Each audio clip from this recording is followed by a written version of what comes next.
around the legs passing is, I think you don't want to be like just square onto your opponent like this, especially when they get control of your legs. It's fine if I've got control, or while I'm gaining control, but once Ari has control of my legs, I don't want to be square on. I really want to be on. I want to choose a side and close down that side. Now, there's a mistake I used to make where I'd be here, they'd get control of the legs, and then Ari could just kind of quickly step in, and it's too easy to take this space here, okay, just this space between my knee and my chest.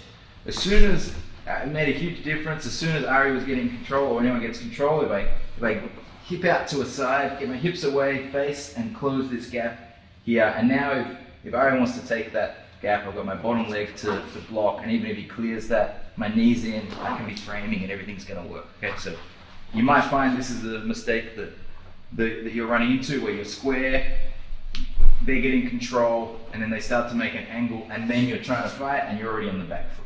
Okay? So as soon as Ari gets control, I'm choosing a side, and then I'm fighting from there, and it's a much easier battle to win. Here's an example where you can see choosing a side, and so you'll see it's quite a quick clip, but you see I choose a side to go to, or as Ari starts to step around as well.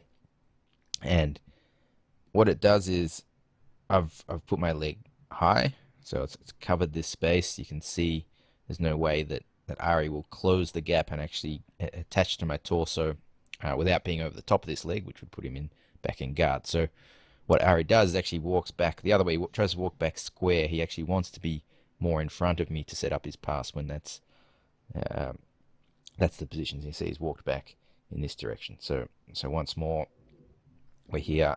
Ari he clears that he gets control of my legs, so it's a good time for me to start to change and turn my angle.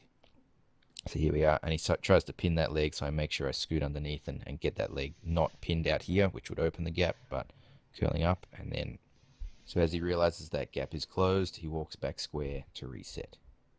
Here you can see another example of when this angle is closed off by the top leg. You don't have to be as flexible as Ari here with your foot all the way back, but even if this foot was bent less far back, this avenue here is totally closed off, and that forces the passer to actually forces me to on top to walk back in front of the hips or to the other side to try to pass.